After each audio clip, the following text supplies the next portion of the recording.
been posting. I've just been out of range of Wi-Fi and most cell range for a few days now. So it was like a firestorm when I got back and saw what was going on. There's there's a lot, but there's a few stories that connect together that might be seen as separate when they're really not. And in case you haven't heard, there's been a massive crackdown on not only conservative pages because that's not, anything new, but now it's spreading over into libertarians. It's starting slowly, but this is exactly how it went with conservatives. It started with them saying, "Oh, it's, a mistake that we removed your video," or it was an algorithm even though a person had to design that algorithm, but that isn't much of an excuse. But regardless, they used it. Now, on Monday, Twitter suspended the editorial director of antiwar.com, Scott Horton. They suspended Peter Van Buren, who was a former State Department employee, and they suspended Dan McAdams, who's the executive director of the Ron Paul Institute. Apparently, Horton was suspended for bad language directed at another journalist, but I'm sorry, but that's not an excuse. If you spend 5 minutes on Twitter, you can see bad language directed at a lot of people. And Dan McAdams retweeted Horton's tweet that got him suspended.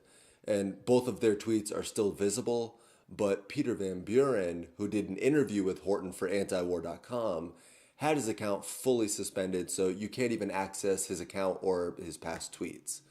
And on top of this, Candace Owens was temporarily suspended for exposing the Twitter algorithm lets you say what you want about white people, but don't you dare say it about Jewish or, I imagine, literally anyone else. And this action was in response to the New York Times verifying that they knew about Sarah Jeong's tweets saying that it was her plan all along to get white people to stop breeding and calling white men BS. Because apparently now it's okay to judge an entire group of people based on something like their race. I mean, it's not like that's led to some of the worst horrors in human history, right behind grouping people by class, which Zhang actually does in some of her tweets.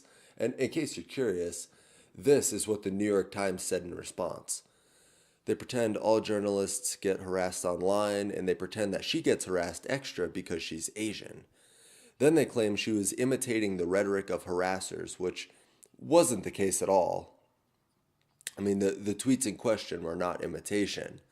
And then the final nail in the coffin, they admit that they checked her social media history before hiring her. And she's going to be an important part of the New York Times editorial board.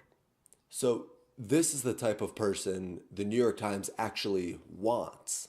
And they play the same game that she does. I mean, they're moving further left every day, and they play identity politics exactly like Sarah Jeong does. But, where's this all going? Well, we've had some rather clear clues. Chris Murphy tweeted out that the survival of our democracy depends on censoring outlets like InfoWars, which is absolute BS. When Vox, Vice, Mike, BuzzFeed, now this, AJ Plus, Huffington Post, New York Times, every late night comedian, every major platform, they all condone the spewing of propagandistic drivel as long as it furthers their agenda. And all of their agendas are more or less identical.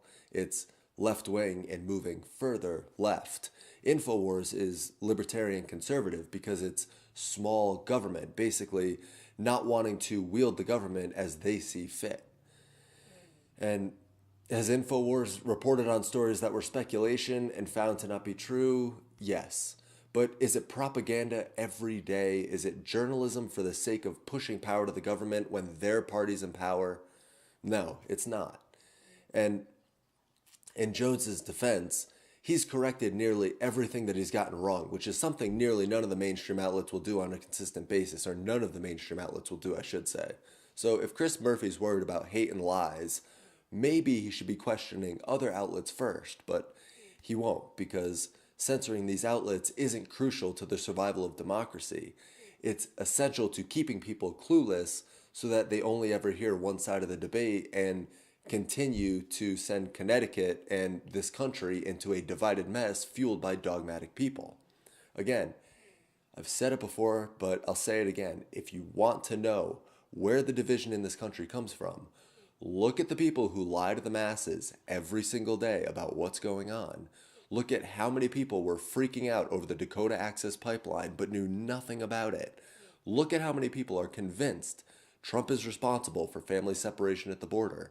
Look at how many people believe Bernie Sanders' policies will work anywhere near a national level when his socialist ideals have been debunked over and over.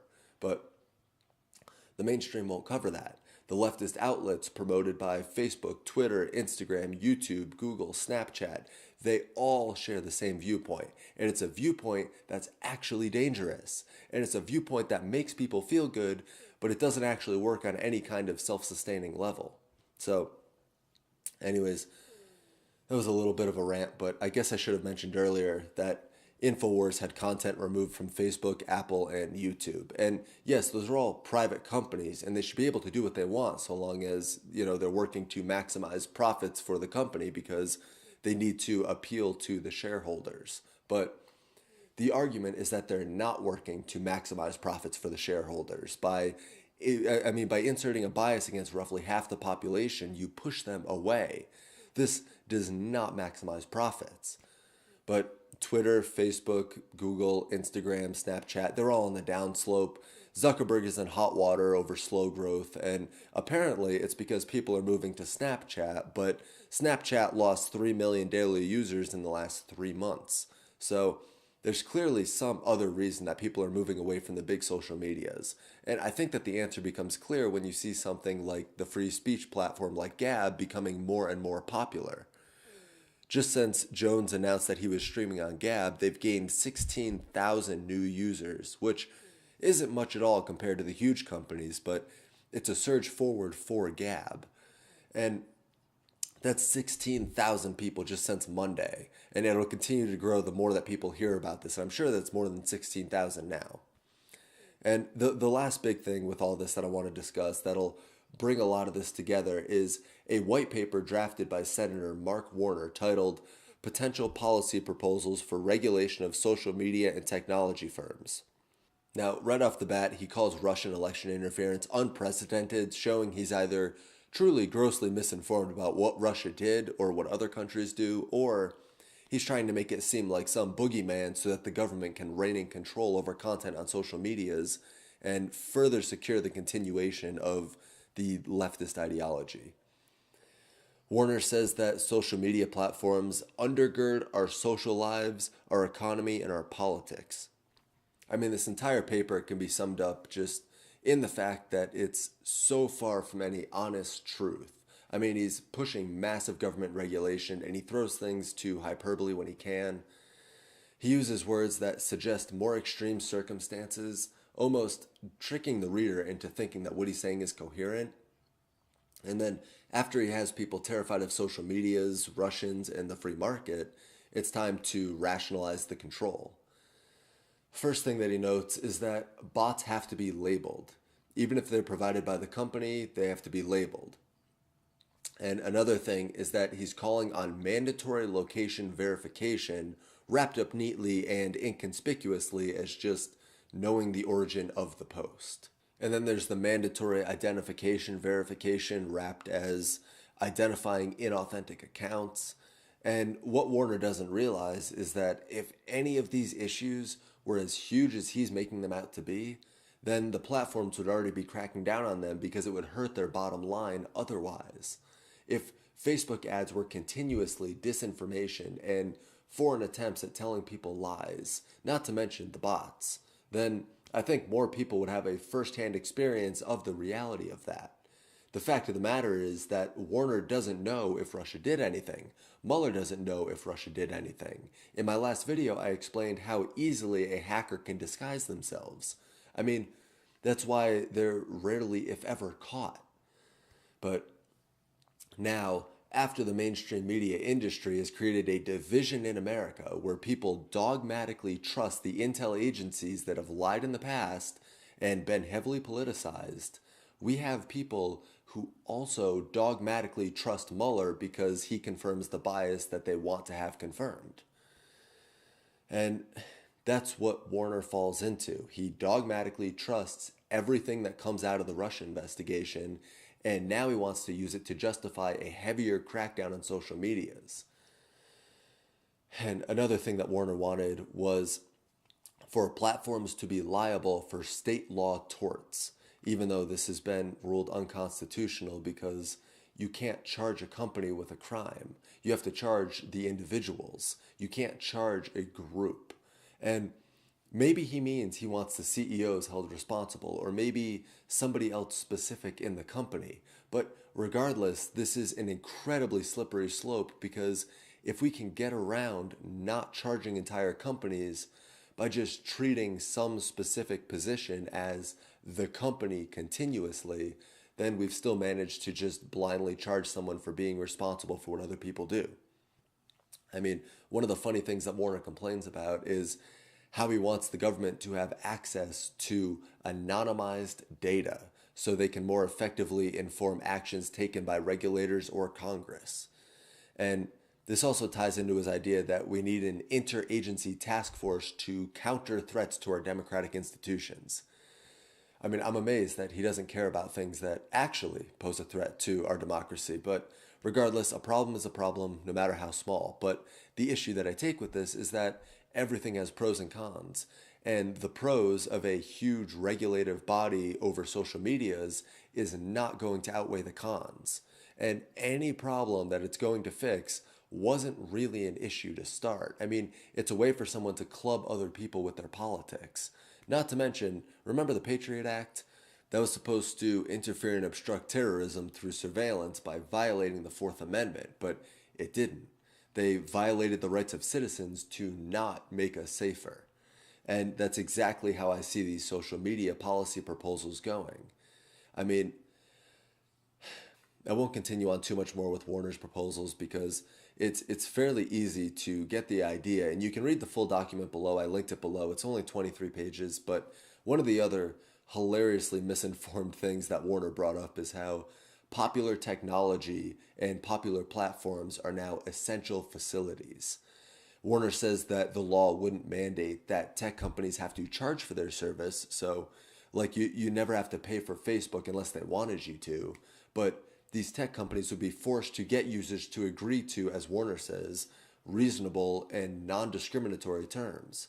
Unfortunately, that's already the case. So, what exactly does Warner mean? Well, he means he wants the government to write these reasonable and non-discriminatory terms. Maybe he's unaware that governments discriminate and they're unreasonable. I'd figure that he'd know that, being so engulfed in bureaucracy, but again, none of these proposals are because social medias are a threat to our democracy. It's because they're a threat to a Democratic Party losing a grip on people due to their extremism. And that's all that these proposals are. Matthew Ingram said it best when he said, "The proposals in the paper are wide-ranging and in some cases even politically impossible, and raise almost as many questions as they try to answer." And that's exactly the case I'm making, because this video could be an hour long where I address all the questions raised by Warner's proposals and then address those questions the best that I can. But it's easier to digest for people if I just show you the blind spots that Warner has, because those will pose serious issues. So that's really all for this video. The idea was to bring together this crackdown on conservative and libertarians with the fact that Democrats are proposing policies to give government full regulative control over social medias. I mean, it'll quite literally be closer to their socialist utopia where crony capitalists control companies, but the government controls the crony capitalists and to some degree is comprised of them. I mean, I have a feeling that any extreme missteps taken by social medias over the next bit of time is prompted by these regulations looming over their heads. So these social medias are biased on their own, but the government taking control of them would further that bias in the name of safety. But those who would give up essential liberty to purchase a little temporary safety deserve neither liberty nor safety. And it's essential to have social medias be free because they offer a network free from the government's control. Sure, it's heavily biased by the people running the company, but at least it has the option of becoming more free. The government will never allow it to become more free for everyone. And the proposals put forth by Warner are very much just temporary safety because it's crying wolf to give the government control over issues that aren't actually threatening liberty anywhere near what he wants you to believe. So, thank you all so much for watching. Everything is linked below, so I encourage you